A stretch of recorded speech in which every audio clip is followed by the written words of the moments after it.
Hey everybody, welcome to etrailer.com. I'm Bobby, and today we're taking a look at the eTrailer J-Style Kayak Carrier here on our 2021 Chevy Spark.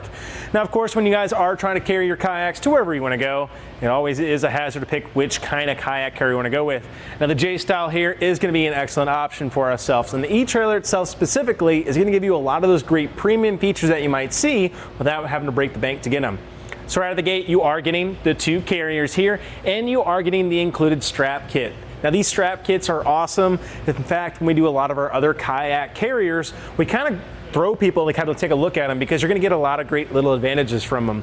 Right out of the gate, the fabric itself is going to be holding up quite nicely. Now, it's not going to be the thickest out there, but it is going to do a really good job and hold itself up quite nicely. And a big thing that I like about it is this little holder here. So you can see all of our extra strip and strap length has actually been condensed and put inside this nylon holder. So that becomes a great way of not having this flailing around, causing any kind of discomfort or kind of annoyance. And also, therefore, we don't have to worry about it coming undone and becoming a huge issue for ourselves. And also, this nice little felt covering here on the back of our cam buckle and surrounding it becomes awesome. This is gonna allow us to have this tight and against our kayak without causing any damage by that metal underneath. As you guys can see here on the underside, you are getting that metal cam buckle, so preventing damage to our kayak. And also, when you're going to take these straps off, guys, sometimes it is happening as you're taking off, the strap falls, that cam buckle, wham, lands right on our roof. That can be a huge issue, can cause some damage. So we can go ahead and really combat any of the damage that cam buckle might do by having that felt on top of it. Now, with that strap kit too, you are also getting your bow and stern straps, and you also are getting what are commonly referred to as dog bone anchor types, and that's going to allow us to get a lot of great access here. So we can go ahead, let's go ahead and actually take a look here in a bit here at the front and see how that actually is working. So here we are on the front, and I just want to go ahead and show you the advantage you're getting with this anchor kit. Now in the back, it's pretty straightforward. So as you guys are seeing, you are getting these little dog bones here. And these become great because we can throw them in anywhere, including that hatchback, and give ourselves a temporary mounting point. Now, the reason I brought up the front here, so you can see not a lot of great tie-down points, especially if you're using like an S-style hook. So what's really nice about this, I don't have to worry about any kind of frame contact. I can simply lay this in right here and bring my hood down, and it'll create a temporary mounting point. So that becomes awesome too. The one thing with it, as you guys can see, our Spark, definitely not gonna be the longest vehicle. And because it's so short, we actually aren't really getting that much on that extra strap. So these two guys are definitely cinched down. And definitely be careful, because if you're too close, it won't be long enough to actually get nice and tight for yourself. So we are setting our temporary on the front of our Spark. Let's go ahead and try to give ourselves a lot of spacing, as it's really gonna go ahead and help make sure we have a nice secure connection. So now that we have our bow and stern straps off, we're gonna go ahead and bring ourselves right here to our middle ones again. As we mentioned, we have that nice nylon holder there to hold in our extra strap. So we go ahead and get that out of the way, allowing us to expose our cam buckle here. Again, we do have that nice felt covering. So all we have to do, press on the lever on the inside and start loosening this up. So one thing to take note is how we actually have our straps on here. So you'll notice we have both of our straps going across the entire length of our kayak. Now we do have it tied up on our J-Style post on the back, coming both across our kayak and across. So our extra strap is gonna go underneath our roof bar system. Now that's important because when our crossbar is taking a lot of that weight off, don't wanna put all of our pressure on our carrier and then back through our carrier and back into our cam buckle. That way we have all of our pressure pushing this into our carrier, and it's not gonna be bumping off, causing any kind of damage or coming undone. So we can go ahead. We actually have our straps a little stuck here, just when we actually got our kayak on there, it looks like. So go ahead and get that out of the way. Take our strap.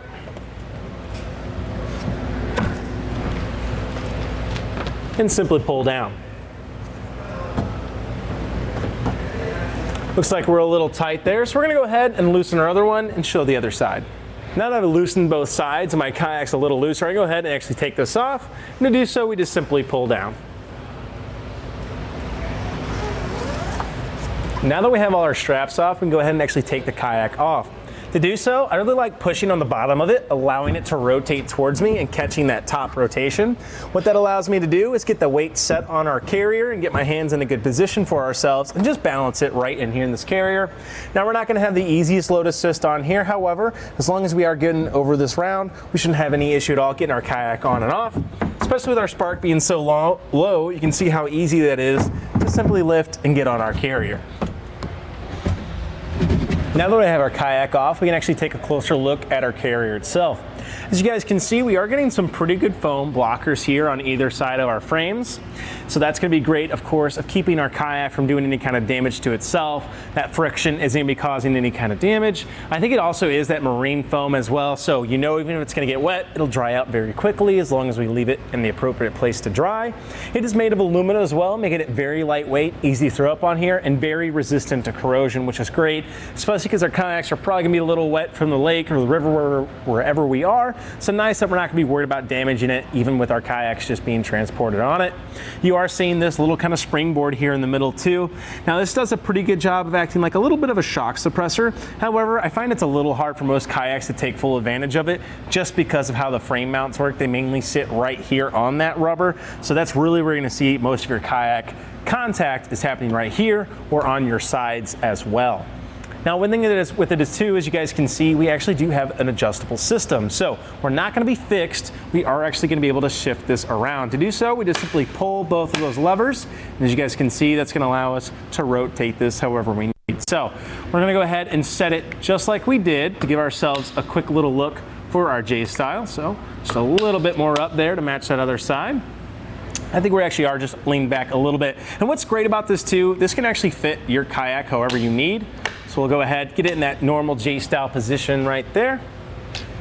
And let's go ahead and see what kind of height we're working with here. So from our roof bar or our crossbar system to the very top here is putting us right at 18 inches, maybe an eighth over that 18th inch. So you guys can see, definitely not adding too much height here, but we do have a way of shortening that down like we know. So we just simply pull those levers, allow our teeth to rotate. It looks like we have pretty good foam here, new out of the box, so a little hard to actually fit down around it. Let's go ahead and make sure it's in the right position here. So let's just double check myself, making sure we didn't have any binds here. All that's running into our problem, we just simply have a very tight fit with this foam.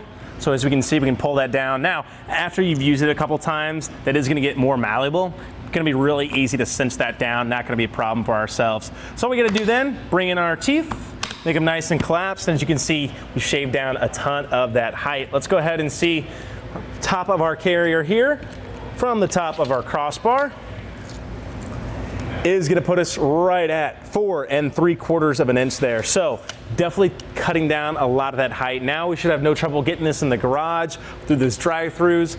Now one thing about this though, that'll bring me to, is our mounting system. So nice that we can collapse that down. How does this actually mount though? As you guys can see, we have our little flange system here. That becomes really, really easy to use. All we have to do, back off one of these knobs, that flange swings down out of the way. We can quickly take our carrier off and we can quickly sling it back in, rotate our knobs and get them nice and secure for ourselves. But we don't really have a great way of having a security measure here. So one thing I will say, that can be kind of a headache for yourself. So primarily you're gonna have to see yourself taking this off and put it in your vehicle if you don't want it leaving your vehicle when you leave it unattended. However, you know, that is one kind of price to pay for itself. If you are looking for a nice security option, I highly recommend taking a look at the Aquaman J-Lo. That is gonna be a nice little J-Style Kayak Carrier that's gonna give you a lot of the great features you see here today and a locking core that you can go ahead and put in it. Therefore, you can go ahead and make sure your carrier is secure to your vehicle when we leave it unattended for ourselves. Well guys, I am a real big fan of the eTrailer Kayak Carrier because you're getting a lot of those great features you might see in some of those more premium kind of carriers without having to break the bank to do so. Of course, it could really benefit ourselves to have a way of securing this guy to our rack. And if that's something that's gonna be a big problem, again, I highly recommend taking a couple look at some of your other options. However, this is gonna be a great little budget option for ourselves to get our kayak wherever we need to go.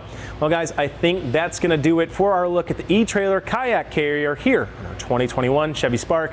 I'm Bobby, thank you for watching.